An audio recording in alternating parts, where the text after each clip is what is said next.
Quando se fala em personagens de histórias em quadrinhos adaptados para o cinema, logo a gente pensa nos super-heróis voadores com seus superpoderes. Mas olha, nem sempre é assim. Um dos personagens mais antigos e queridos dos quadrinhos já tem mais de 80 anos. Ele não voa, não tem poderes especiais e agora, recentemente, no ano passado, ganhou uma adaptação na tela grande dirigida por ninguém menos que Steven Spielberg. Sabe quem é? Então confira.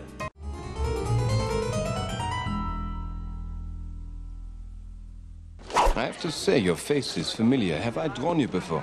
Occasionally. Of course, I've seen you in the newspaper. You are a reporter? I'm a journalist. Well, we don't really know how Tintin got his name. Hergé himself couldn't explain it. I remember asking him, and he wasn't quite sure himself. He said he liked the alliteration, the Tintin, the Tintin. And it's very important to keep Tintin all in one word. Some people try and split it, which is a very bad mistake. It's like calling the Thompsons twins when they're not.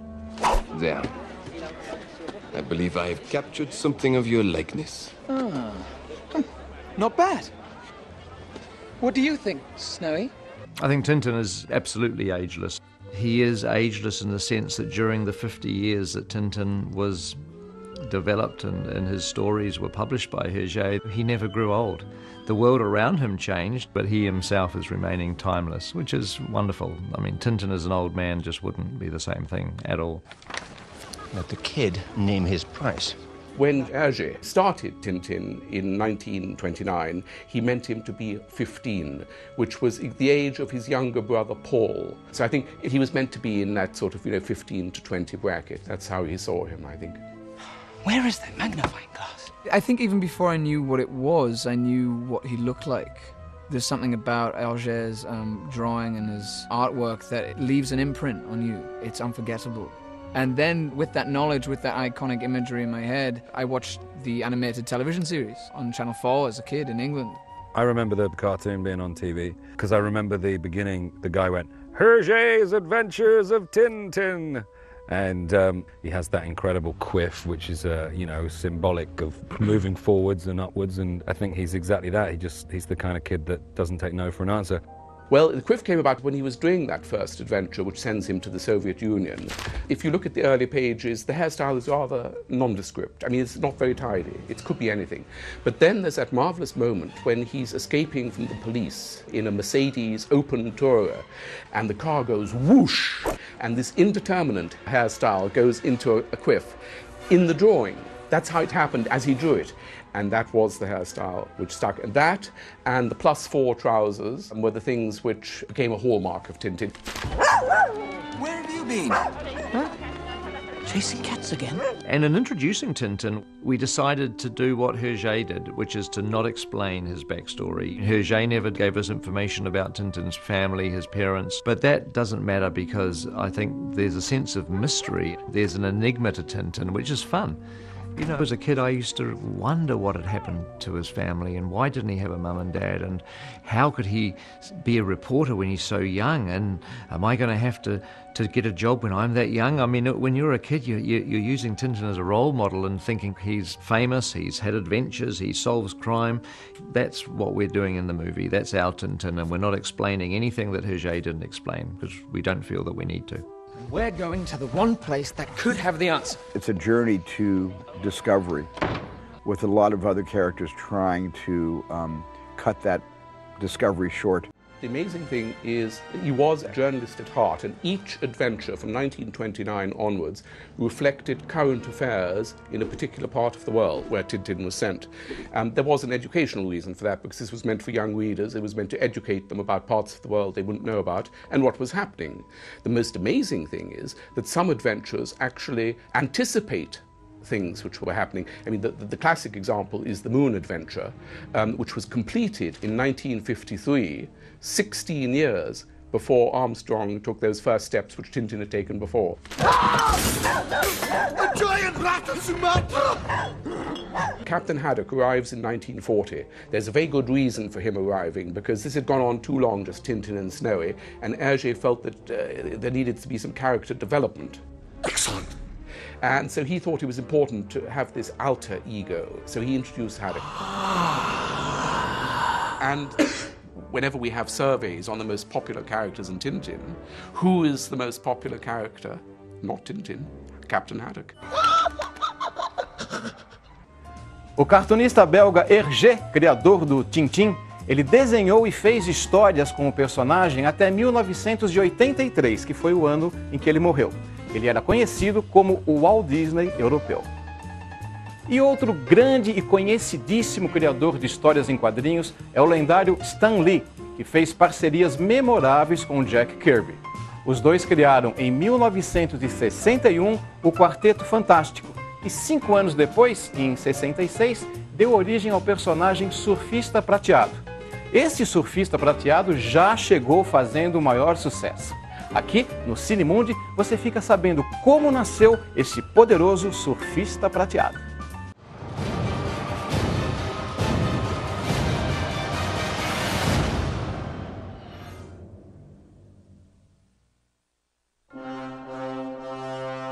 This was one of the great characters of the Marvel age of comics. The Fantastic Four looked up one day and saw this silver guy flying through space.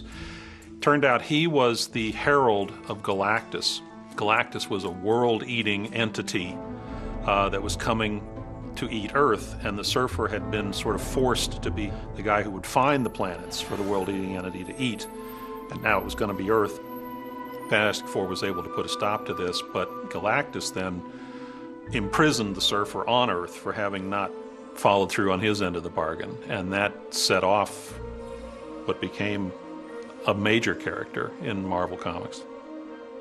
This was 1965 when he first appeared, and a sort of alien being who didn't belong on this planet was a popular concept. I really did think he was a great creation of Jack Kirby and Stan Lee. I came up with this character, Galactus. I wanted somebody who was like a demigod and who actually destroyed planets. And Jack said he should have a herald who flies ahead of him to find the planets. I thought that was a wonderful idea, almost tragic. I fell in love with him, and I said, I want to use this guy. I want to use him a lot. He and Jack Kirby had created the Silver Surfer, but it was still a character that Stan really liked. Stan believed in the creativity of the company. He was not a prima donna. So the Surfer didn't disappear completely, but it was still known that it was Stan's character. When they wanted to do a regular series, John Buscema became the artist, and that became more of a Shakespearean tragedy. Stan always liked Shakespeare and that sort of operatic human relationships thing. I decided I'd let him be very philosophical, and I'd let him be the way somebody from outer space might be if they came to Earth. And he'd wonder about all the strange things that human beings do. And I tried to get a little of whatever my own philosophy might be spoken through his lips. That surfer and humanity element to it that I think is what really makes the character unique. The cosmic being who comes down to Earth, sees us with different eyes, and yet responds to the inherent decency in humanity despite all the horrible things we do. And that's the tension, I think, that makes the character great. 5 years of that stuff based on a crazy idea, and Stan not only was allowing it, he was complicit in it, he accepted it, and we knew it, and we were all sucking it up. The physicality of him is a large part of who he is. I mean, it's just him and he's silver. And to me, it's that limitation, I think. I mean, the physical limitation, but also the mental limitation, in that he's, to my mind, he was sort of an average guy. I mean, possibly with more heroic grandeur somewhere in there, but he wasn't some special person necessarily. He was just somebody who stood up to Galactus and said, if you don't eat everybody on my planet, I will do whatever you want. I was very taken with this individual, probably the most alone guy in the universe. Exiled from his people, covered in silver, set out into space. He was alone on a human level, but he was also alone on the physical level, being in the vastness of space with the great emptiness and the vast distances. When I started writing and I started reading up on space for the first time, I mean, really, and grokking the concept of just how far it is between things, and how what's in between them is basically emptiness and darkness. And that I found interesting. I thought that the psychology of that, who would this guy be if he really existed? Who would he be? And that was a consciousness that nobody else had and really appealed to me. The big thing I wanted to do is actually do the death of Galactus, with Galactus having to face what he's done. So that, and all he really wants before he dies, while I'm building up this whole big cosmic epic, it wasn't just Galactus and Silver Surfer talking to each other, you know? But what he really wants is the Silver Surfer's forgiveness. You know what I mean? That's the only soul in the universe that he cares about. Because one thing that was always unstated there was that Galactus on some level cared about the Surfer and respected the Surfer. So the idea that Galactus is going to die and all he wants is the forgiveness of the Silver Surfer before he goes for his sins, you know?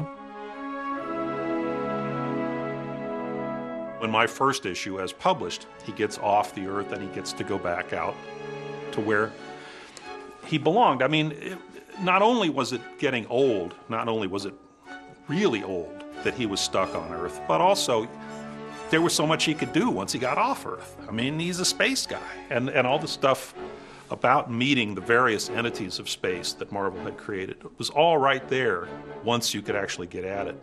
That book sold. I mean, that was I think that was the key, that we all liked him.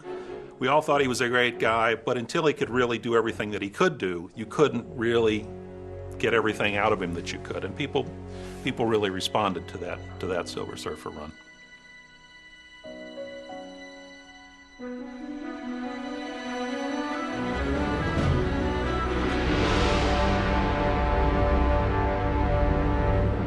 O Surfista Prateado foi tão bem recebido pelos fãs que em 1968 ele ganhou a sua própria revista individual. E tem mais. Logo depois do intervalo, um bate-papo com fãs de filmes adaptados a partir de histórias em quadrinhos.